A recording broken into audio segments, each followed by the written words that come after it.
Hello everyone, welcome to GNU according to CD, that is Government of National Unity. So guys, as you can see, another group of traffic officers are behind bars because of corruption. The suspects were arrested during a joint operation by the Hawks and the Road Traffic Management Corporation in Mpumalanga. This follows reports of alleged corrupt activities. We had three teams who were operating at Sabi, Graskop, and Leidenbeek. The Sabi one managed to arrest two examiners and one driver's license owner. And at the Graskop, two suspects were also arrested, and Leidenbeek, four suspects are arrested. Police say there will be zero tolerance for corrupt activities. Information was received by the Hawks about the examiners or testing examiners who are issuing driver's license and also learners to the public who were not even tested during the testing time.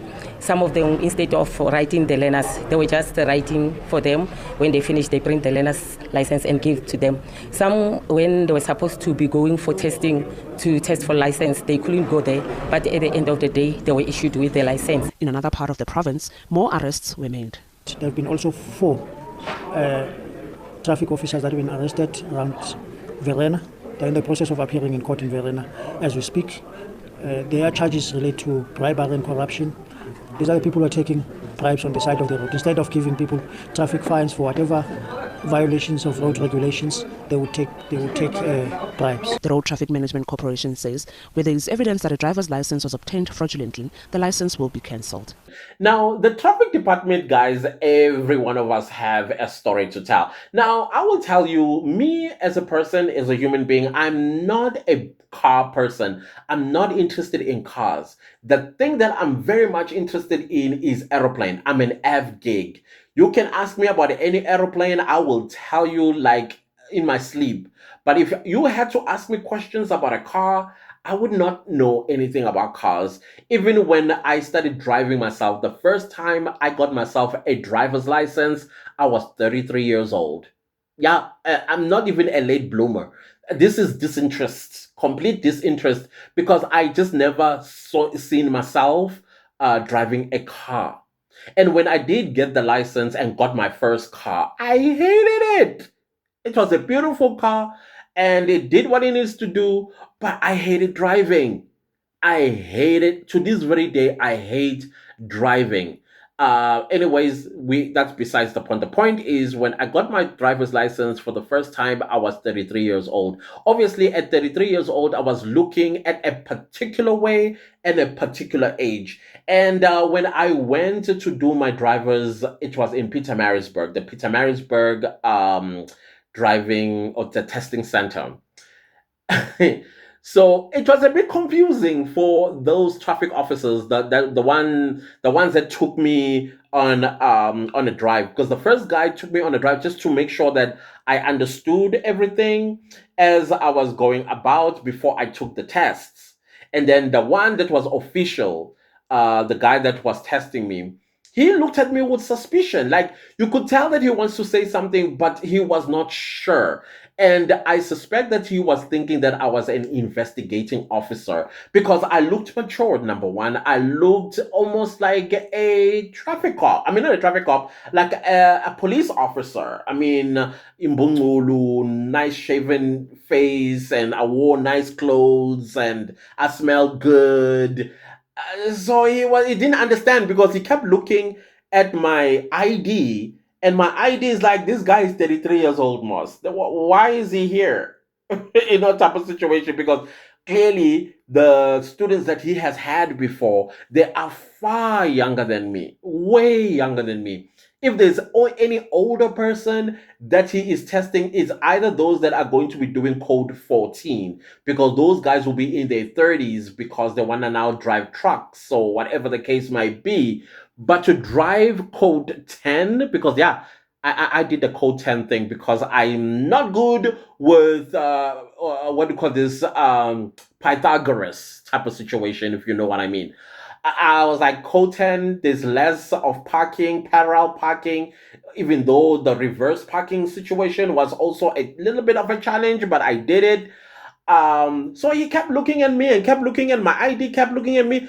And in my mind, I'm like, just say whatever you want to say. Oh, of course, he wanted to know At the end of these tests, do I have something for him? In Pietermaritzburg, the money that you pay, whether you were good at driving or you were bad at it, they still took a bribe, right, to give you the license or to make you pass the license. So in KwaZulu Natal, at least in Pietermaritzburg, that is called EHOW, meaning the shield. And you could tell this guy, even when he was having a conversation with me, he would drop the how thing. Like, I don't know if he's testing me to say, yeah, no, ngiphethe how, or whatever the case might be. But I was like doing my thing because I knew. I mean, I knew what I was doing. I mean, I did the test on the inside the testing grounds, did the hill, went out, drove into Pietermaritzburg, the CBD, and back to the testing grounds. And I did not make a mistake. I did everything that needs to be done from the time that the vehicle was in the testing ground, the things that I needed to do. Ushayela ithakazelo. Ushayela ithakazelo. Basically, you are basically looking at everything that needs to be observed about your vehicle before you even get into it. I did all of those things, and I knew that I passed the driver's the test itself.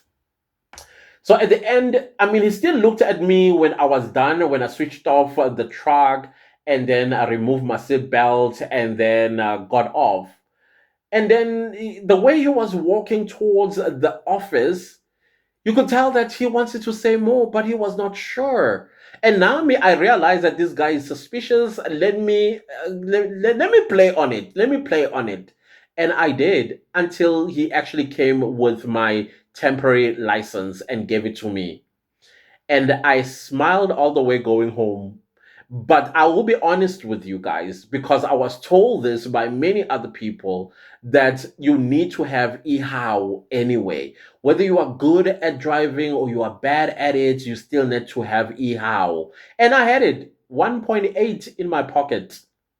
I had it. Now, I had it not because I was bad at driving. When I was taught how to, most of the time, when you teach me something, I catch it very quickly. I wrote my learnings in 10 minutes. It's an hour test. I wrote it with a computer. I didn't even realize that I was just flowing on that screen. 10 minutes later, the screen went green. I remember having the people at the exam room, the invigilators, coming running to my computer, and they were like, "You done?" I'm like, "Yeah, I'm done." They're like, they made me write it for the second time. And I wrote it the second time. This time around, it was even shorter because I didn't even know that there were three different tests. Now, when I was writing the second test, it was different from the first one, but I wrote it even lesser time than the other one. And these guys were so shocked, like, how did you do this? And I think I got one thing wrong on the second test. The first test, I got everything right from what I understood. So I did it once, and I did also I knew that I was going to do my drivers once as well. So I knew everything. So even when I was doing the test itself, I knew that I was doing all the right things, but I still carried 1,800 Rand because people told me I need to carry 1,800 Rand for the traffic department in Pietermaritzburg. So I'm not saying that those officers there, that's what they do. I don't know because I went back home with my 1,800 Rand. I did not give it to anybody. It was extra 1,800 Rand in my pocket. I was so happy. And I got my temporary driver's license. About 14 days later, I went and I collected my the card one. And nobody still called me aside and say, "Hey, Pella, that other day, remember you didn't give me anything." No, I took my driver's license. I hopped into the car that I just recently bought, and I continued going to work because I collected it during working hours, just during my break. From Durban, I drove to Pietermaritzburg, and then I drove back to my office in Durban. So now with this that has happened recently in Mpumalanga, where traffic department people are arrested by the Hawks for taking bribes, and apparently, listen to this figure. Apparently, 2.1 million drivers on our roads are illegal. I'm like, 2.1 million? Isn't that the almost all the cars in South Africa? Hey, come on, people. And you wonder why we have so many accidents. It makes perfect sense because the person. I mean, I was even shocked that these guys that test you, they can write your examination for you and then give you the learners. Like what? But you have to pay them for that. I was shocked. I was thoroughly shocked at all of those things. Maybe I'm shocked because I'm ignorant of all this stuff that happens at the traffic department because I have no interest in cars and traffic and all that stuff. Yes, I am interested in getting from A to B. Who takes me there? I don't care. But when it comes to airplanes, yeah, that's where we can have a good conversation. I mean, I do go to OR Tambo, but on the Boxburg side, where I would just sit there and watch aeroplanes land, like a plane spotting, and just watch aeroplane lands or take off. Those stuff I enjoy. It's like a hobby of mine. I love that stuff. But a car, I don't care. I don't see Lamborghini beautiful, a Porsche. I just don't. I don't have that eye, unfortunately. That's what is what I'm trying to explain to you. That the person that tested me was suspicious. Thought maybe I was an investigator. Oh, I played that role beautifully. I was like, okay, let's just go along with it so that I go home with my 1,800 rand because I know I did not do anything wrong.